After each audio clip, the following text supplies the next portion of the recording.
Hello and welcome students, আশা করি তোমরা সকলেই খুব ভালো আছো। জ্ঞানজ্যোতি কোচিং সেন্টারের পক্ষ থেকে তোমাদের সবাইকে আরও একবার স্বাগত। তো আমি মীরা ম্যাম, আমি আজকে তোমাদের সেমিস্টার থেকে বাংলার সাবজেক্ট থেকে আবার একটি নতুন টপিক নিয়ে চলে এসেছি। আজকে আমি তোমাদের সঙ্গে যেটি আলোচনা করব সেটি হচ্ছে শব্দার্থ পরিবর্তনের যে প্রধান 5টি কারণ নিয়ে আমি আলোচনা করব। মানে শব্দের যে পরিবর্তন হয় তার প্রধান 5টি কারণ নিয়ে আমি আলোচনা করব।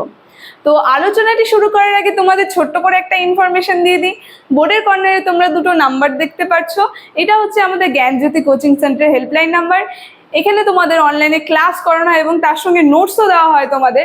তোমরা যদি অনলাইন ক্লাসে যুক্ত হতে চাও এবং নোটস পেতে চাও তাহলে অবশ্যই নাম্বার দুটির সঙ্গে যোগাযোগ করো। ঠিক আছে, তাহলে কথা না বাড়িয়ে আমি আমার টপিকটি শুরু করছি। প্রথমেই বললাম, আজকে আমি তোমাদের সঙ্গে যেটি আলোচনা করব শব্দার্থ পরিবর্তনের প্রধান 5টি কারণ নিয়ে আলোচনা করব। প্রথমে তোমাদেরকে একটু বলে দিই যে শব্দার্থ পরিবর্তনটা আসলে কি। দেখো, আমি যদি বলি শব্দ কি কতগুলি অর্থবহ ধ্বনি সমষ্টি, মানে কতগুলি ধ্বনি মিলে, কতগুলি শব্দ মিলে একটি ধ্বনি হয়, তাই না? স্বরবর্ণ ব্যঞ্জনবর্ণ মিলে একটি ধ্বনি তৈরি হয়, আর সেই ধ্বনি কি হয়, একটি অর্থ প্রকাশ পায় সেই ধ্বনির দ্বারা। তো এই যে কতগুলো শব্দর সমষ্টি হচ্ছে হলো ধ্বনি মিলে একটি অর্থ প্রকাশ পায়, যে তার একটি অর্থ হয় একটি শব্দে, যে কোনো একটি শব্দ কি হয়, একটা অর্থ হয়। কিন্তু এই যে একটি শব্দের যে অর্থ, এই অর্থটা কিন্তু চিরকাল একই থাকে না। অর্থটা কি হয়, অনেক সময় বিভিন্ন কারণে এই অর্থটা পরিবর্তন ঘটে যায়, একদমই পরিবর্তন ঘটে যায়। যে কোনো একটি শব্দের অর্থ কি হয়, পরিবর্তন ঘটে যায় উচ্চারণের কারণে, অনেক বিভিন্ন কারণে, ভৌগোলিক, ঐতিহাসিক বিভিন্ন কারণে কি হয়, শব্দের অর্থ চিরকাল একই থাকে না, সে শব্দের অর্থটা পরিবর্তন হয়ে যায়। এটাই হচ্ছে শব্দার্থ, মানে শব্দের অর্থটা পরিবর্তন। দেখো, আমি তোমাদের এখানে খালি পয়েন্টগুলো তুলে ধরেছি, পরীক্ষা তোমাদের ডিটেলসে লিখতে হবে, তো আমি ডিটেলসে আলোচনা করব। তোমরা একটু নোটসটা বের করে লিখে নেবে, তাহলে কি হবে, পরীক্ষায় সেটা পড়ে যাবে, গিয়ে লিখতেও তোমাদের সুবিধা হবে। ঠিক আছে, তোমরা এটা একটু লিখে নিবে, আমি মুখে মুখে আলোচনা করছি, তোমরা নোটসে লিখে নিবে। দেখো, প্রথমে আমি যদি আলোচনা করি, আমি বললাম প্রথমেই যে শব্দের যে অর্থটা পরিবর্তন হয়ে যাচ্ছে। তো প্রথমে এখানে বলেছে শব্দ কতগুলি অর্থবহ ধ্বনি সমষ্টি, প্রতিটি শব্দের একটি অর্থ থাকে, তাই না? আমরা যে কোনো শব্দ বলি তার একটি অর্থ থাকে, অর্থ ছাড়া কোনো শব্দ হয় না।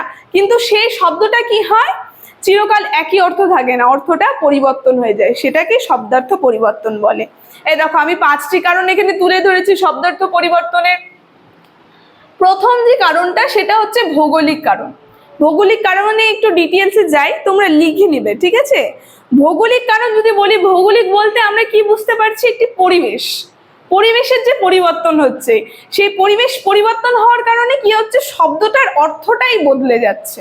ঠিক আছে, এটা হচ্ছে ভৌগোলিক কারণ। দেখো, যদি আমি আরেকটু ডিটেলসে বলি, তোমরা লিখবে ভৌগোলিক পরিবেশ বদলাতে একই ভিন্ন ভিন্ন অর্থ বহন করতে পারে।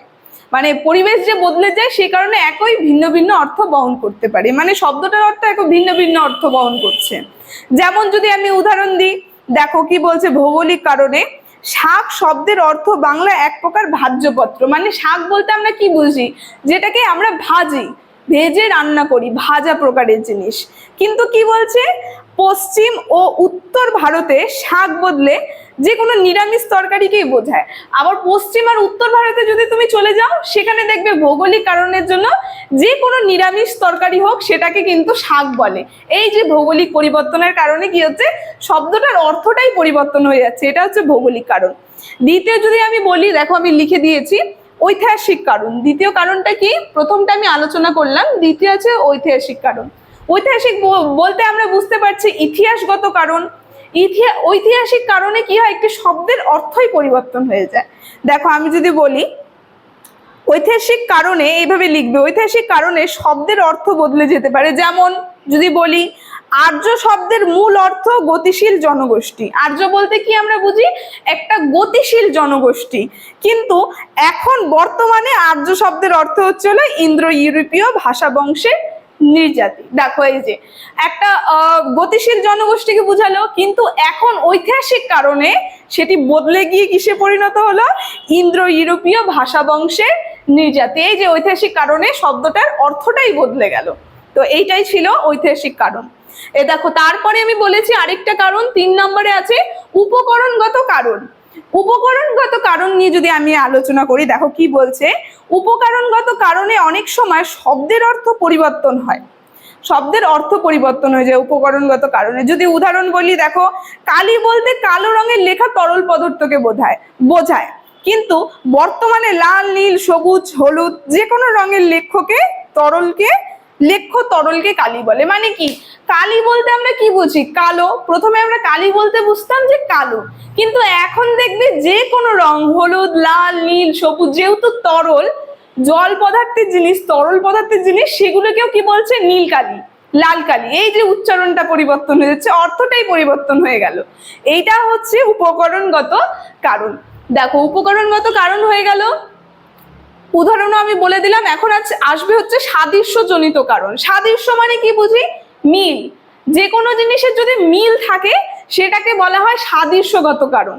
দেখো, সাদৃশ্যগত কারণ আমি যদি মুখে আলোচনা করি, তোমরা লিখবে যে কোনো জিনিসের সঙ্গে মিল থাকলে পরে সেটি কি হয়? সাদৃশ্যগত কারণ পরিবর্তন হয়। যেমন যদি বলি, আমরা সাধারণত কি বলি? একটা শস্যজাত পদার্থ, যেটা আমরা কি বলি? ওটাকে শস্যজাত পদার্থকে বলে দিই, শস্য দানাকে বলে থাকি তিল, তাই না? শস্যজাত একটা পদার্থ, সেটাকে তিল বলে থাকি।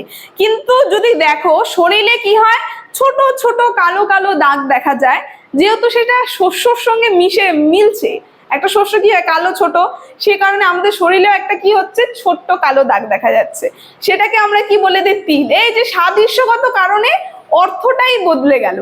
শরীরের অংশ চিহ্নকে আমরা তিল বলছি, আবার শস্যকেও তিল বলছি, যেহেতু মিল দেখতে পাচ্ছি, সাদৃশ্য। তো এই যে সাদৃশ্যগত কারণে অর্থটাই বদলে যাচ্ছে শব্দের। আর লাস্ট যেটা আলোচনা করব সেটা হচ্ছে সংস্কারজনিত কারণ। সংস্কার বলতে আমরা কি বুঝি? মানে যেটা খুব মানা, ঠিক আছে? দেখো, আমি যদি আলোচনা করি যে সংস্কার বা বিশ্বাস, সংস্কার বলতে একটা বিশ্বাস আমাদের মনে প্রজন্মের পর প্রজন্মের ধারা বইতে থাকে। মানে যেরকম অনেক ঠাম্মা বা মারা বলে না, এটা করবি না, এটার জন্য ভালো না, বা এটার জন্য মঙ্গল না। এই যে সংস্কারগত একটা কারণ, সেই কারণের জন্য যে শব্দের অর্থ পরিবর্তন হয়ে যাচ্ছে, সেটাকে বলে সংস্কারজনিত কারণে শব্দের অর্থের পরিবর্তন। ঠিক আছে, যদি আমি উদাহরণ বলি, তোমরা একটু উদাহরণ জানতে চাবে। যেমন একটা উদাহরণ যদি আলোচনা করো, একটা উদাহরণ যদি আমি বলি, যেমন একটা সাপকে দেখবে কি বলে? সাপকে বলছে যে এই সংস্কারে সাপ দেখলে আমরা বলি লতা, তাই না? দেখবে রাত্রেবেলা মা ঠাকুমারা আমাদেরকে কি বলে? যে সাপ বলবি না, রাত্রেবেলা লতা বলবি, লতা বলবি। এই যে কি হচ্ছে? সংস্কারের কারণে সেই শব্দটার অর্থই বদলে যাচ্ছে। সাপকে কি বলছে? লতা। এটাই ছিল সংস্কারজনিত কারণের উদাহরণ। তো এই যে শব্দার্থ পরিবর্তনের 5টি কারণ নিয়ে আমি আলোচনা করলাম, 5টি কারণের আলোচনা আমার আজকের এতটুকুনি ছিল। তো আলোচনাটি আমি এখানেই শেষ করছি। ভিডিওটি যদি তোমাদের ভালো লেগে থাকে, অবশ্যই like, comment, share and subscribe করে দিও। Thank you.